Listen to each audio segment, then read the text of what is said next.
औज़ुबिल्लाहिमिनश्शैतानिर्रजीम बिस्मिल्लाहिर्रहमानिर्रहीम। नौजवान दोस्तों, आज हम मोटिवेशनल ज़ोन में बात करेंगे कि अपनी फ़र्म को हमने कैसे रजिस्ट्रेशन के प्रोसेस में से गुजारना है। आपको पता है कि बहुत सारे नौजवान दोस्त ऐसे होते हैं, उनके पास वो जब अपना सरमाया कारोबार में लगाते हैं, बिज़नेस में लगाते हैं, तो वो उस सरमाए से जो वो सरमाया लगाते हैं, उनकी कोशिश होती है कि हम उससे प्रॉफ़िट गेन करें। क्योंकि कोई भी बिज़नेस है, बिज़नेस का कोई भी स्टेटस हो, आप चाहे सोल प्रोप्राइटर के तौर पे कोई बिज़नेस कर रहे हैं, आप पार्टनरशिप के स्टेटस पे कोई बिज़नेस कर रहे हैं, आप प्राइवेट लिमिटेड कंपनी के तौर पे कोई कारोबार कर रहे हैं, या आपकी कोई पब्लिक लिमिटेड कंपनी है। तो इन सारी जो कंपनीज़ हैं, उनके अंदर, उस बिज़नेसेस के अंदर आप अपना बेसिकली अपना सरमाया आपने इन्वेस्ट किया होता है। और हर बिज़नेसमैन की, हर नौजवान दोस्त की, जिसके पास जितना भी पेड अप कैपिटल हो, जब वो अपना सरमाया कारोबार में लगाता है, तो उसकी कोशिश होती है कि वो उस इन्वेस्टमेंट से जो उसने अपने बिज़नेस में लगाई होती है, ज़्यादा से ज़्यादा प्रॉफ़िट गेन करें।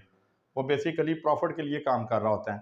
तो हमने अब वो जो नौजवान दोस्त जब अपना सरमाया कारोबार में लगा लेते हैं, तो हमारे बहुत सारे नौजवान दोस्तों को ये नहीं पता चल रहा होता है कि हमने अपने कारोबार को लीगल स्टेटस में किस तरह लेके जाना है। किस तरह हमने, अगर कोई पार्टनरशिप फ़र्म रजिस्टर करवानी है, तो उसके लीगल जो मामलात हैं, उसकी पार्टनरशिप एक्ट लॉ जो है, उसके अकॉर्डिंगली अपनी फ़र्म को कैसे रजिस्टर करवाना है। तो हम बात करेंगे कि देखें, सबसे पहले समझने वाली बात ये है, अंडरस्टैंडिंग जिस चीज़ की आपने लेके आनी है, कि बिज़नेस का स्टेटस अगर आपका, फॉर एग्ज़ाम्पल, अगर मैं इसकी थोड़ी-सी तशरीह करूँ, तो सोल प्रोप्राइटर जो बिज़नेस होता है, वो एक सिंगल मैन बिज़नेस है, एक फ़र्द वाहिद का बिज़नेस है। इसमें वो फ़र्द वाहिद ही अपने तमाम जो उसके प्रॉफ़िट या लॉसेस, उनका वो मालिक होता है। जो भी उसको प्रॉफ़िट होना है, तब भी वो उसका ज़िम्मेदार है। जो लॉस है फ़र्म को, वो भी उसी का ज़िम्मेदार है। सिंगल मैन के तौर पे काम कर रहा है।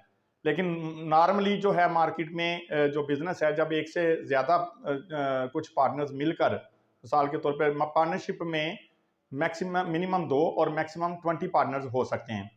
तो इसमें जब 2 पार्टनर्स या 3 पार्टनर या 5 पार्टनर्स मिलकर जब कोई कारोबार करते हैं, तो उसकी जो फर्म रजिस्ट्रेशन में पार्टनरशिप की 3 डेफिनेशंस हैं, 3 स्टेटस हैं। कुछ जनरल ऑर्डिनरी पार्टनरशिप होती है, लिमिटेड पार्टनरशिप होती है, और पार्टनरशिप एट वेल होती है। अच्छा, जो ऑर्डिनरी पार्टनरशिप होती है या जनरल पार्टनरशिप होती है, उसमें क्या करना होता है, उसमें सारे पार्टनर्स अपने अपने हिसाब से, हर जो भी उसकी परसेंटेज डिसाइड होती है, हर पार्टनर ने अपने सरमाए के हिसाब से, जिस सरमाए की जितना भी उसके पास सरमाया है उस पार्टनर के पास, उतनी परसेंटेज का वो एक पार्टनरशिप डीड बनाता है, और तमाम पार्टनर्स मिलकर। और वो जनरल पार्टनरशिप में वो जो उसमें तमाम पार्टनर मिलकर एक अथॉरिटी, एक पार्टनर को एक अथॉरिटी दे देते हैं कि ये बंदा जो है वो इन तमाम मामलात को देखेगा। परसेंटेज प्रॉफिट की कुछ भी हो सकती है, उसमें डिफरेंट परसेंटेजेस हैं, लेकिन जो अथॉरिटी है वो एक 1% को दे दी जाती है। वो अथॉरिटी 1% जो होता है, वो जब उसका फाइनेंशियल ईयर क्लोज होता है, तो वो फाइनेंशियल ईयर क्लोजिंग पे वो तमाम जो हिसाब किताब होता है, पूरा साल जो भी बिज़नेस किया है उसका, चाहे वो पार्टनरशिप में जो बिज़नेस कंसर्न था, वो ट्रेडिंग था या मैन्युफैक्चरिंग था या प्रोडक्शन था, व्हाट्सएवर जो भी उसका बिज़नेस का पोर्टफोलियो था, तो उसमें जब उन्होंने फाइनेंशियल ईयर क्लोज किया, तो जिस जिस पार्टनर की जितनी जितनी भी परसेंटेज आई होगी, तो वो उस हिसाब से उनके प्रॉफिट या लॉसेस को देने का जिम्मेदार होता है। वो जो एक अथॉरिटी उन्होंने नॉमिनेट करते हैं। अच्छा, जो जर्नल या ऑर्डिनरी पार्टनरशिप होती है, इसमें जो प्रॉफिट निकलता है, उसमें कंपनी बेसिकली प्रॉफिट आने के बाद जो टैक्सेशन के मामलात है, उसमें कंपनी उसकी जिम्मेदार नहीं होती। वो हर पार्टनर जब अपनी इंडिविजुअल हैसियत से जब अपनी रिटर्न जमा करवाता है, तो जितना भी उसको इस पार्टनरशिप में जितना भी उसको प्रॉफिट आया, वो अपने प्रॉफिट के हिसाब से उसका टैक्स कैलकुलेट करवाता है। उसकी टैक्स की जो भी उसकी परसेंटेज पर बने, वो उस हिसाब से अपनी टैक्स की परसेंटेज के मुताबिक जो उसका प्रॉफिट कैलकुलेट हुआ है, उस पर जो भी टैक्स निकला है, वो खुद उसका जिम्मेदार है। दूसरे पार्टनर्स या कंपनी उस टैक्स की ऑर्डिनरी जनरल पार्टनरशिप में कंपनी उसकी जिम्मेदार नहीं होती उस टैक्स की, वो इंडिविजुअल पार्टनर उसका जिम्मेदार होता है। अच्छा, जो जनरल और ऑर्डिनरी पार्टनरशिप है, ये बेसिकली एक टाइम फ्रेम, किसी एक प्रोजेक्ट के लिए, मिसाल कोई एक प्रोजेक्ट था, 4 पार्टनर या 5 पार्टनर मिलकर इकट्ठे हुए और उन्होंने वो एक प्रोजेक्ट डिज़ाइन किया, और उस प्रोजेक्ट के लिए उन्होंने एक पार्टनरशिप, जनरल पार्टनरशिप बना ली। वो जनरल पार्टनरशिप एक प्रोजेक्ट के लिए बनी, इसका एक टाइम पीरियड होता है, वो उस टाइम पीरियड में उसको डिज़ाल्व भी किया जा सकता है उस टाइम पीरियड पे आके। अगर इसमें अगर उन्होंने डिज़ाल्व नहीं करना तो जो उसकी अगली टर्म है, अगर हम पार्टनरशिप लिमिटेड पार्टनरशिप की बात करें या पार्टनरशिप एट वेल की बात करें, तो वो जो प्रोजेक्ट है वो पार्टनरशिप एट वेल में कन्वर्ट हो जाएगा। अच्छा, पार्टनरशिप एट वेल में क्या होता है? पार्टनरशिप एट वेल में जो है वो अनलिमिटेड टाइम होता है। इसमें जितने भी पार्टनर्स हों, 2 हों, 4 हों, 6 हों, 10 हों, 20 हों, वो अनलिमिटेड टाइम फ्रेम के लिए अपना काम करती हैं। वो चाहे किसी वक्त भी आके उसको डिज़ॉल्व भी कर सकती है। जब पार्टनर उसमें एग्री हों तो वो आके पार्टनरशिप एट विल में वो एक प्रोजेक्ट मुकम्मल हुआ, दूसरा प्रोजेक्ट मुकम्मल हुआ, तीसरा प्रोजेक्ट मुकम्मल हुआ, उसके बाद पार्टनर्स अगर चाहें तो उसको डिज़ॉल्व कर सकते हैं। तो वो पार्टनरशिप एट विल जो है वो इसमें कोई टाइम लिमिट नहीं है।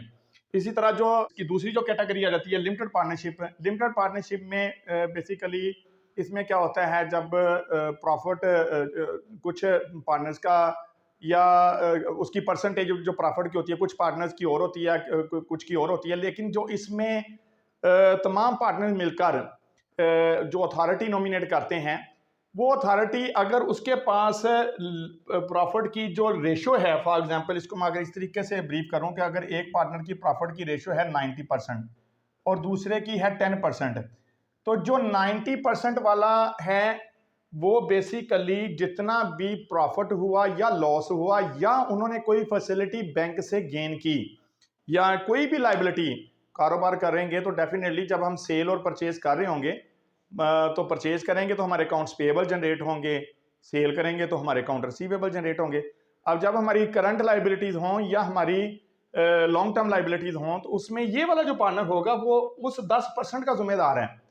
वो बाकी तमाम जितनी उसकी लाइबिलिटीज हैं उसमें उन तमाम का जिम्मेदार नहीं है, वो अपने प्रॉफिट के अकॉर्डिंगली उस चीज़ का जिम्मेदार है। और जो 90% वाला हिस्सेदार वो अपने प्रॉफिट के जितना उसका प्रॉफिट हुआ या जितना लॉस हुआ या जितनी लाइबिलिटीज उसके खाते में आ रही हैं, तो इस परसेंटेज के हिसाब से वो उसका जिम्मेदार होगा।